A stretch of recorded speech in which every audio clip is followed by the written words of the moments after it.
Welcome to another of our conversations live at Let's Talk Leadership. And this afternoon, it is the afternoon in the UK, but as you'll see, it's the morning in the United States. We've got Raafi Alidina joining us from Frost Included, and I'm absolutely thrilled that he's been able to join us, because a few years ago, I got in touch with his colleague, Stephen Frost, about some inclusive and diversity issues that I was having to deal with. And I read a book, which I've got here, The Inclusion Imperative, and that got me started. And Raafi has since written a book with Stephen called Building an Inclusive Organization. So Raafi, it's great to see you. Thanks for joining us. Brit is joining us as well from Holland. She's now back from Saudi Arabia. And hopefully Ian will be able to join us as well in a short while. So Raafi, can we just start? Tell us a little bit about what you do. You know, what sort of issues are you and your colleagues having to deal with at the moment and being asked about? Sure. So first of all, thank you so much for having me. I'm really excited to be a part of this and to have a conversation with you. So to answer your question about what exactly I do and what that means for the clients we work with. So I'm a consultant with Included. We're a diversity and inclusion consultancy. So that's all we do is work on diversity and inclusion issues. And I'm based in the US, but we do work all over the world. My background is actually in academia. So I used to work in research. I studied implicit gender bias in negotiations and sometimes how that connects with race. And I was really looking at women in the workplace negotiating for all kinds of things, for pay raises or work flexibility or different roles or different job titles, things like that, and how that might change over time and what kinds of biases come from exhibiting certain behaviors. I got tired of writing papers that were read by 3 people and moved into the practice space. And really what I focus on is how do you actually change behavior to create more inclusive cultures? And how do you measure whether or not that's something you've been able to do? So the work that we do is a lot of things around how do you develop a strategy to build a more inclusive culture in your organization or to increase the diversity of your organization? How do you work on data? So how do you gather the appropriate data? What data should you be considering to gather, and around both diversity and inclusion data, which is often overlooked? We work on issues of governance. How do you create responsibility and accountability for building more inclusion into your workplace culture? Leadership. So what does it mean to be an inclusive leader? How do you encourage that among everyone? Because while yes, it's true that people with more power and people at the top are going to be mimicked and their behaviors really set the tone for the culture, anyone can exercise leadership regardless of what level in the organization you're at. And that leadership needs to be inclusive in order to create a better workplace. And finally, things about systems. So how do you ensure that your recruitment practices are as inclusive as they can be? How can you make sure that you've de-biased the way that you do your performance management, for example, or your procurement, or the way you interview people? The idea is that we all have biases, and they've been ingrained in us for our entire lives, and they've been ingrained in the system in which we live for hundreds of years. So trying to de-bias ourselves is probably going to be extremely difficult, if not impossible. But de-biasing our systems so that our own biases have just less opportunity to come into play, that's a lot more of a realistic option that can really help us improve our workplaces. And I remember, I mean, one of the things that really sort of struck me as being so much more, such a wider discussion than ones that I've been involved with when I first came across Stephen's work and your work, is that, you know, it's not just about issues to do with gender or background or religion or beliefs or whatever, but even thinking about the biases that creep in organizations when you're maybe choosing a supplier, or maybe when you're offering a service to people. And I remember reading the piece about the London Olympics, where, you know, it's so easy to think, for instance, that people who might be disadvantaged through disability are naturally people who can't afford to do things.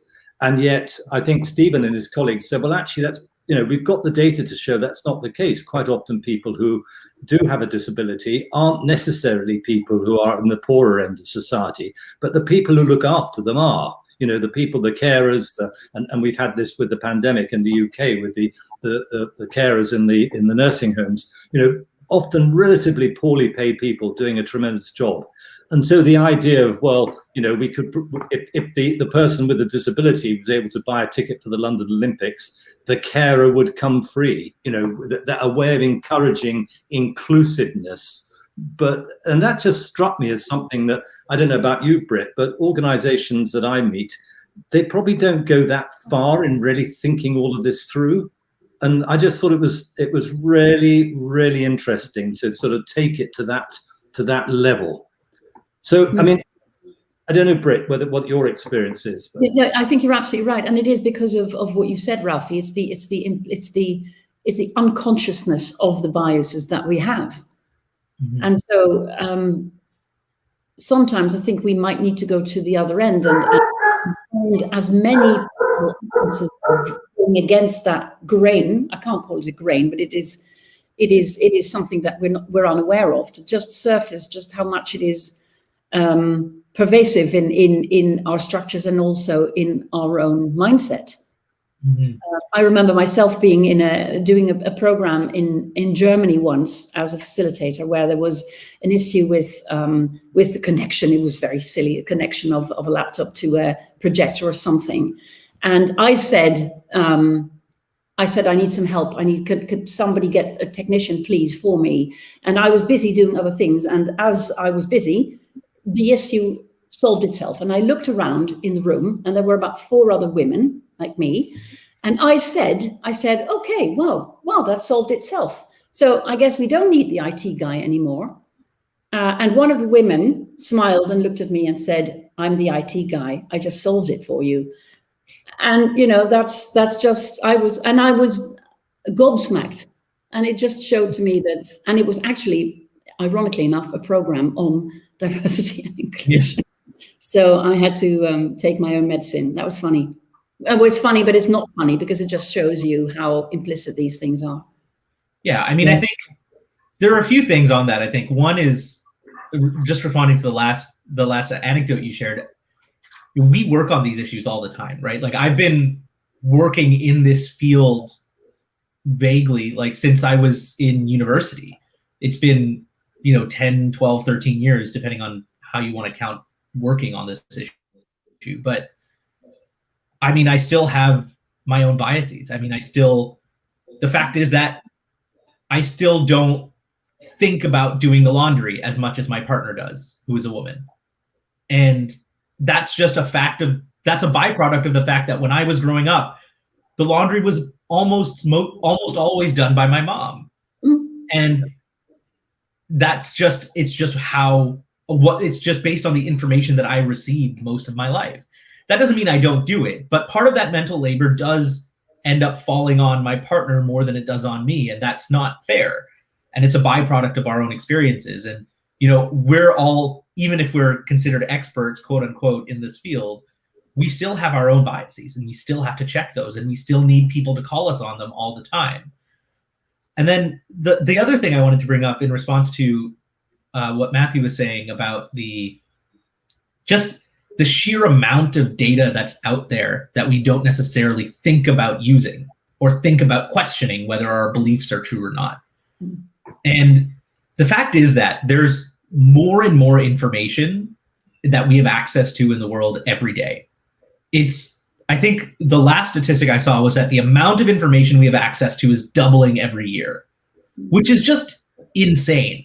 There's no way any leader is going to be able to take in all of that information and decide what's relevant and then use it to their advantage. So either you can keep trying to do that as best you can, or you can surround yourself with as much diversity as you can handle, and ensure that they feel like they can speak up when you're doing something wrong or different, or they have a different idea. So create that environment where they feel psychologically safe enough to question you and to dissent with you, so that they can cover the blind spots that you have, and you can cover the blind spots that they have. That's the value of that diverse team, right? Is that when they can speak up, they have different experiences and so probably different approaches to a problem to cover some of your blind spots. So how uptight should we get about all of this? Because I could imagine that, you've spent the last 16 years or whatever since leaving Harvard sort of in this all the time. I could, it's so important that I could imagine it's almost possible to get completely sort of frozen, because you get to a point where you're just so aware of the bias that exists in everything you're doing that, where do you start to try and sort of separate the stuff that's really important from the stuff that you just have to apologize for and try and learn from? I mean, I think really it just comes down to thinking about inclusion as a lens through which you do your day-to-day work. It's not stuff that you do on the side. It's not a separate work stream. It's not housed in human resources or corporate social responsibility or something like that. It's the way you do your day-to-day work. So, for example, later today, I'm going to be delivering a presentation next week to one of our clients around anti-racism, and it's meant to be a keynote for the whole company, anybody who wants to join, meant to be from a North America angle around anti-racism, and really just meant to be like, what does it mean? Why does it matter? Why are we talking about this stuff? Very introductory stuff. But one of the things I do is that when I set up my PowerPoint deck that I'm going to be using, or whatever format, I include a note right at the end and right at the beginning that says, what about diversity and inclusion? Check your blind spots. And if you can be aware of where your blind spots are, either you can take, online implicit association tests, or you can do things like you can map out who your in-group is. So it's just this activity that I've done where with a lot of clients as well that I find really useful, where you just write down the names of your 5 closest friends, your 5 closest colleagues, your partner or partners, or person you'd like to be your partner, or person who plays the closest role to partnership as you have, and maybe a couple of neighbors. And you just think, okay, how diverse is that group along the lines of gender, race, disability, political view? How many people who voted differently from you in the last election are in that group? And what I do is I then, since I know that, when I've had this reminder at the beginning and the end of my presentation that I'll eventually take out, but when I have this reminder, it just reminds me, okay, I've built this deck trying to keep myself in mind what my biases or blind spots might be. Then at the end, I can do a review to say, oh, have I thought about disability? Oh, well, I've got a watermark in this background, in this slide. That might be really difficult for someone with visual impairments to be able to read. So I should make sure I take that out.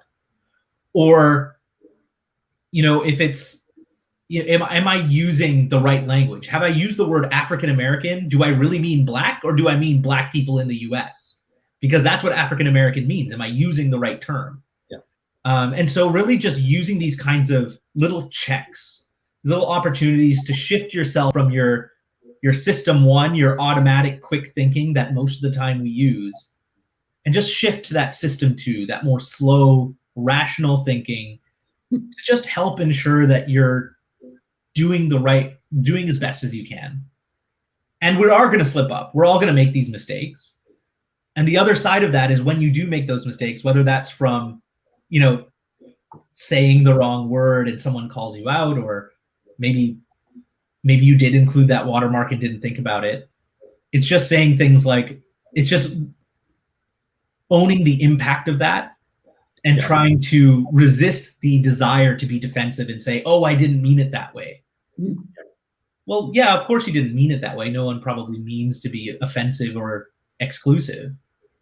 But if you can sit with the impact of it and you can resist the urge to say that defensive line, then you can, it's much easier to absorb and learn from that, I think. Yeah.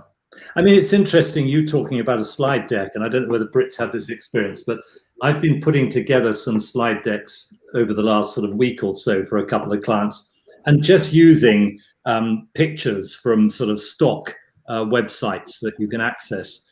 And it's just struck me that the number of times I go through the pictures, and when you look at leadership or coaching or any word that we might use in our day-to-day language, most of the pictures on these sort of banks of photographs, even the ones that come with Photoshop, have a man in a suit talking to a woman, or have a man standing up at the end of a desk talking to a group of sort of sycophantic people sitting around the table, all looking longingly at this person who presumably is sort of pontificating like I am now. But I mean, it's just when you start to get more noticeable of these things, just in that one area. I mean, I've almost gone the other extreme now. I try and search for pictures that have anyone in them that is different and use those, because you just think, how did this happen? Presumably it's a bias creeping in. Yeah, there's some really interesting research about how the messages you send from the surroundings, images around you, affect your behavior. And there was this one study I'm thinking of in particular where it was in a classroom setting and people were asked to give speeches. Yeah. And they either were seeing pictures of people like Bill Clinton, or I think this was a few years ago, so it might have been Tony Blair or Bill Gates, or people who were giving talks, just pictures of them giving talks, and then they were asked to go and give a speech. Or they were shown images of people like Hillary Clinton and Angela Merkel and other women, powerful women who were very good speakers. And what happened was that when people saw the pictures of powerful men giving speeches, the people who gave the speeches were independently rated by anonymous people, and the men gave good performances, but women gave statistically significantly lower performances as evaluated by these observers. When the speakers were shown images of powerful women, men didn't actually give any worse speeches. Their speeches were just as good as they had been if they saw the other images. But women's speeches were evaluated as much better. And so there is something to say about showing positive influences and trying to counteract actively that stereotypical narrative we have about what it means to be good at activities that we might have stereotypes about, whether it's public speaking or math tests. There's some really interesting work on stereotype threat by a man named Claude Steele, who does work on that around how people perform in math tests versus English tests under different conditions like that. But you can there are subtle things you can change to really nudge better behaviors out of people just by being a little bit more inclusive. Yeah. Mm-hmm. And that makes me think, actually, Raafi, of the very well-known, the tall CEO syndrome, where we know that there's a proportionately higher number of relatively tall men who become CEO of a company than in the average population, than the number of tall men in an average population. And that has been explained in various different ways, but I was just wondering how you would deal with that in an organizational environment such that you don't start to disadvantage the taller recruits, but you still, although there might be people at this stage who say, well, it's been skewed for a long time, so it's about time that they lived the same thing, which I don't necessarily agree with. But how do you go against our it's not an instinct, but how do you go against the habits that we have formed that we still fall into? And the same one along the lines of a voice, a deeper voice is associated with more authority, whether it's a male or a female. All these things that seem to be taken for granted somehow. How do we deal with that? I really think it's about getting as objective as possible and as concrete as possible about what our criteria are for evaluation. Yeah. So, if you're trying to decide who gets to be promoted into a particular leadership position or managerial position, the more objectivity we're able to put in the way that we evaluate someone's efficacy, Mm-hmm. the harder it is for these biases to creep in. Mm-hmm. So for example, often, when we work with people who are in human resources or they're doing hiring or promotions, you see job criteria of things like a good communicator, right? Now it could be very easy to that's where your bias can creep in. If all of it says is a good communicator, it's very easy for someone to not even realize that they actually think that someone is a better communicator subconsciously, in part because they have a deeper voice. Mm-hmm. And that just sounds more authoritative. Mm-hmm. Yeah. But if you define specifically, what does it mean to be a good communicator? Yeah. And sometimes you get to the point where people say, oh, they are clear, they're articulate. Okay, well, what does clear mean? What does articulate mean? Does that mean they use statistics to back up or evidence to back up their ideas? Does it mean they have really innovative or different ideas? And if you're saying innovative or different, what does innovative or different mean? Yeah. And so just really trying to get down to the brass tacks of like, what do you mean by the words that you're saying? And can we evaluate that from a really quantitative perspective? And if you can do that, that's just the first step, because then it becomes into the format of how you evaluate people's answers. So let's say you're doing an interview with a set of people. If you wait till the end to give someone your scores on how they answered every question or every criteria, chances are you're going to be evaluating them based on the impression you were left with at the end, rather than how they actually answered the specific question. Yeah. More than that, you're going to be, throughout the time you have with a person, you create a mental image of what this person looks like, who this person is. And you have this idea of who they are at the end of it. And that makes it really hard to judge that person's answers without that bias. So if you can give even like a quick 1 to 5 scale, how well did they do on this question, right after they answer the question, and just scribble down some notes. Then at the end, you can give them like an overall score of like, what do you want to hire this person? Do you not?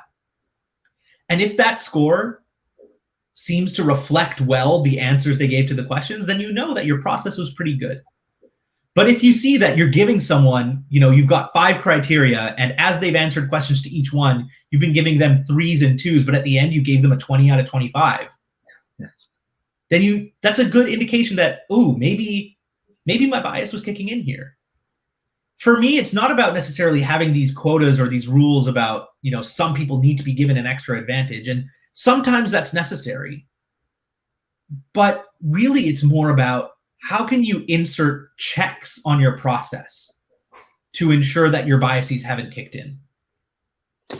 But this sort of flows against our natural instincts, doesn't it? I mean, I'm going to get on very dangerous ground now, but if your biological instinct is that you see somebody and you run away from them because for whatever reason some bias has clicked in and you've said, this is someone who might be dangerous to me, you don't even get a chance to check the bias. You just run, yeah. Or you say something that's inappropriate, and so it must be a real battle to stop that biased voice that's sort of sitting on your shoulder, constantly saying things to you based exactly as you said when you started, Raafi, about, well, it was my mum that did most of the laundry, and although I do the laundry, it's still, my partner who does most of it. I mean, I could relate to that very easily. You've got these little sort of voices on your shoulder all the time, which is bias, and you've got to keep sort of knocking them off, or at least telling them to be quiet for a minute while you reorganize your thoughts. And that's a tremendous challenge, I would think, to most of us, Absolutely. If not all of us. Absolutely. I think you're right. And that's why I think trying to remove our biases is probably not a fruitful approach to take. Yeah. But if you can take the approach of, in the moments where it matters most, yeah. How can I make sure that I can just shift from my system 1 to my system 2, from my automatic thinking to my slower thinking, my slower, more rational thinking? And I'm using system 1 and system 2, just to be fair, that's to give credit where it's due. That's a kind of, it's a model for the way that we think that was developed by a guy named Danny Kahneman, who's a Nobel Prize winning, well, he's a psychologist, but he won the Nobel Prize in economics for founding the field of behavioral economics with his colleague Amos Tversky. And he has this book called Thinking Fast and Slow, which is where this comes from. And the difficulty is that, you know, when we're stressed, when we're tired, when we're hungry, when we're angry, when we're frustrated, you know, when it's raining outside and we just want one day of sunshine, or when we just had a fight with our spouse, or the dog peed on the carpet again, or our kid is just really being overly hyper right now, all of that weighs on your mind. All of that weighs on your brain.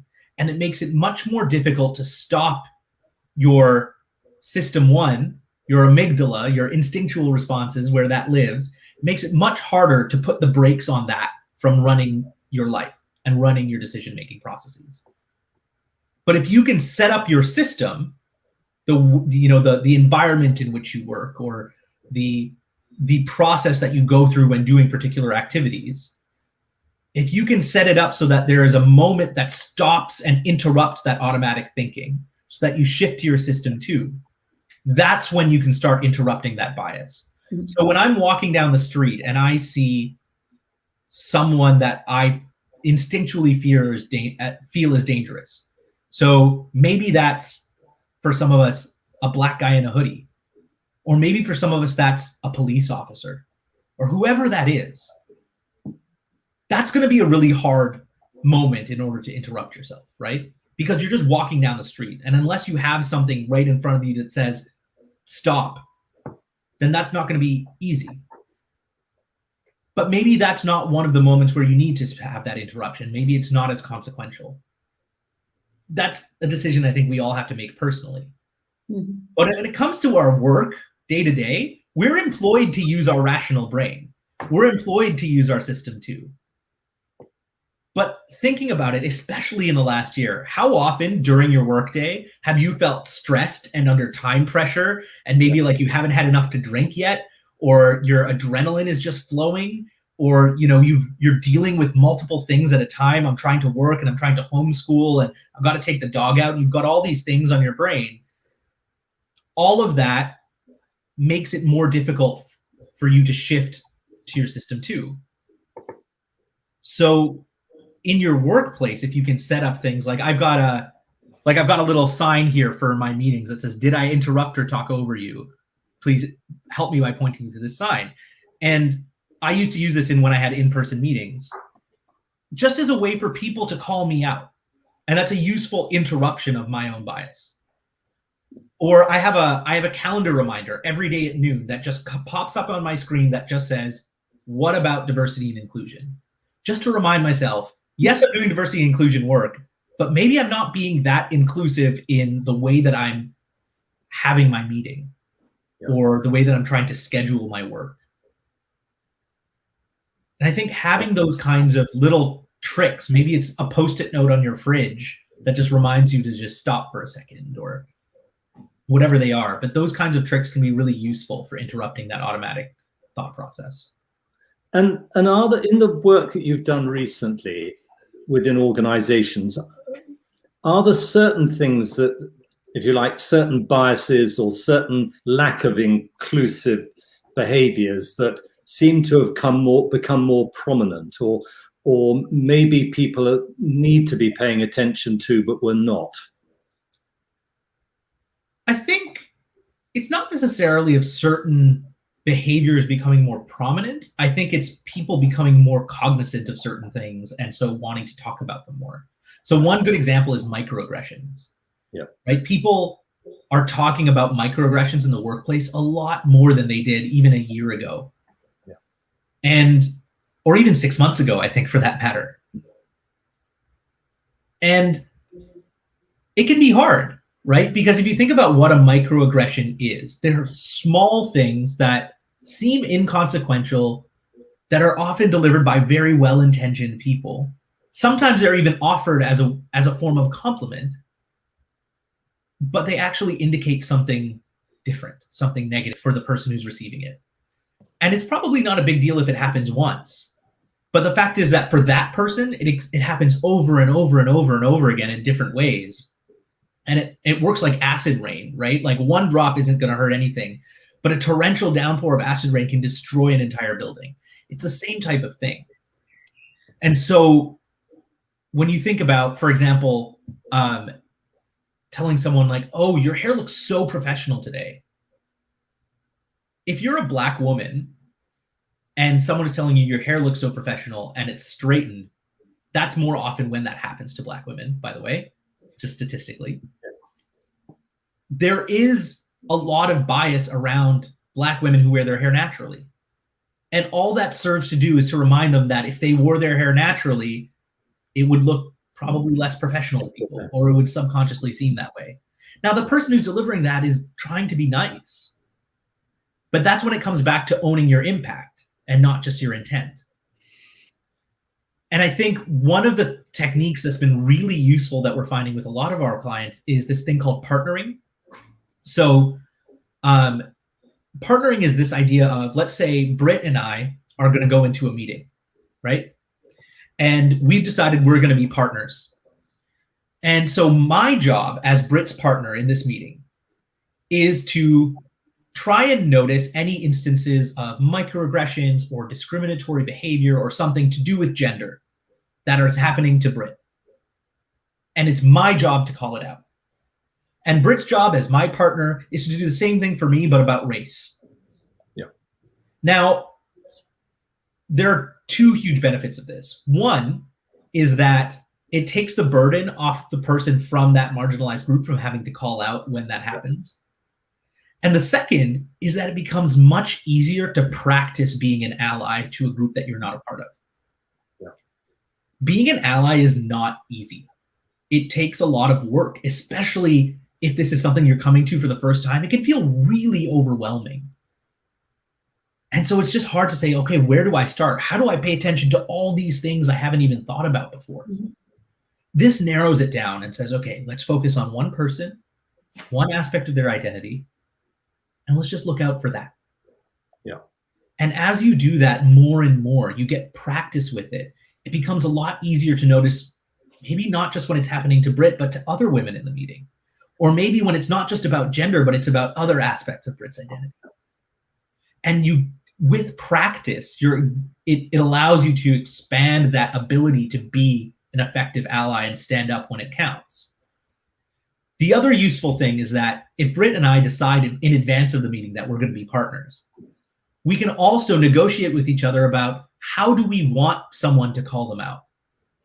So maybe Britt really wants me to call out the person who utters any kind of discriminatory remark or microaggression in the moment, right then.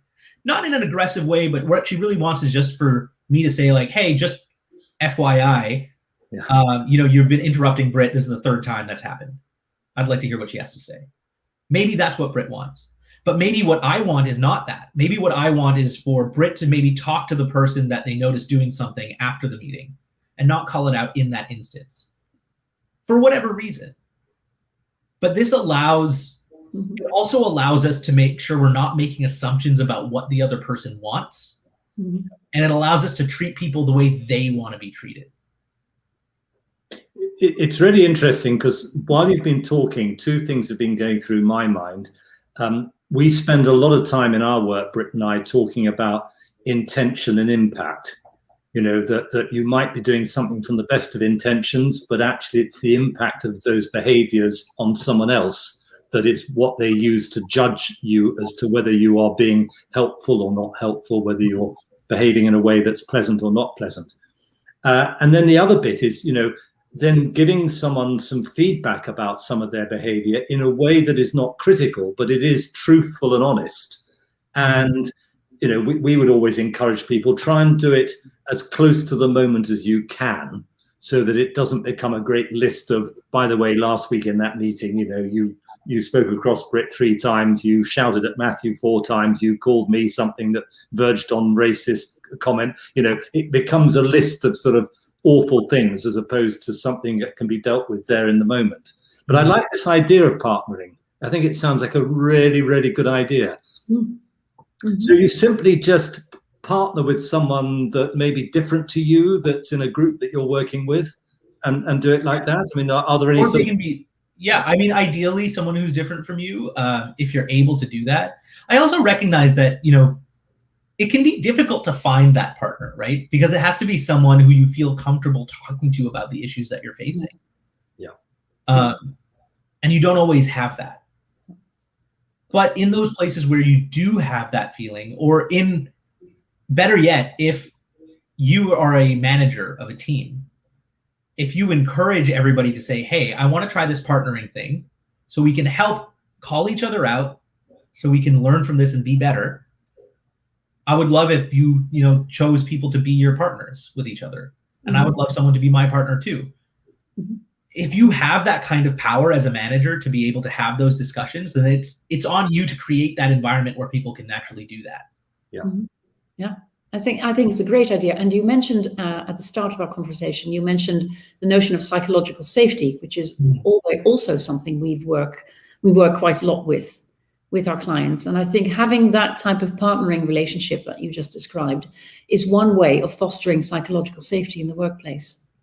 I definitely agree.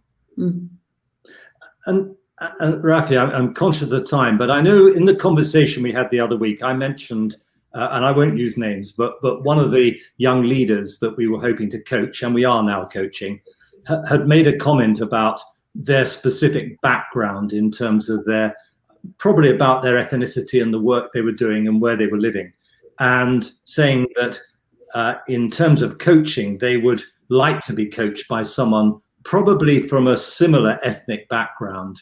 And I'd raised these issues, the dilemma, if you like, that I'd had when having that conversation. And I just think you explained it, in a way that made absolute sense to me. So I don't know whether you want to just revisit that. I just think it would be helpful in the way you described, whether you have a coach who is similar in some ways to the things, knowledgeable of things you're experiencing, or actually how helpful it might be to have someone who's very different, because it links into what you just said about partnering. Yeah, absolutely. I think in a situation like that, where you're trying to find someone to help you in your career in whatever way, it really depends on what you're looking for out of that relationship.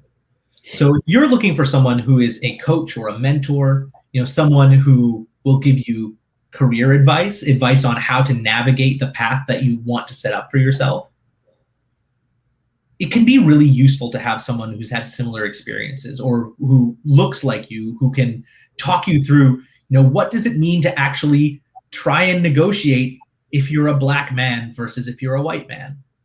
Because that's a different experience. And the obstacles you're going to face in your career are going to be different based on your ethnicity and based on a lot of other factors as well.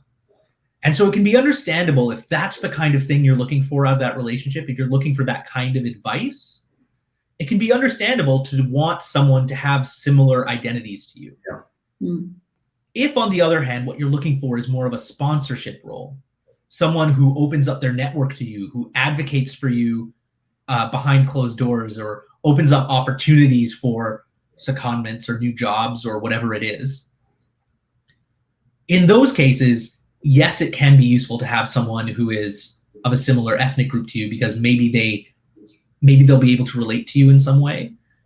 But it can actually also be really useful to have someone who have a very different identity from you, because their networks are going to be very different from yours. The opportunities that they present to you are probably going to be opportunities that you didn't see because they just weren't on your radar. And so if that's what you're looking for out of that relationship, someone to open up those doors and those opportunities in a very different way, then maybe you should be seeking out someone who's very different from you. Yeah. And in a sense, that second sort of part of it is really what you'd be exploring in a different way, not with coaching, but with partnering in an organization. It might be. Yeah. Yeah, it might be. Yeah. That's true. So we always end our conversations, Raafi, with asking our friend and visitor to give a sort of just a if you can, a simple piece of advice. You know, if you had one piece of advice to give to a young leader just starting their leadership journey, what might it be from an inclusive leadership perspective? What might you say to them? I think I would just say, know your own blind spots. Try to know yourself. Yeah. Now, that might take some personal exploration. It might take some work around mapping out your in-group and your out-groups. It might take some work on doing these online implicit association tests, as effective as they might be for you.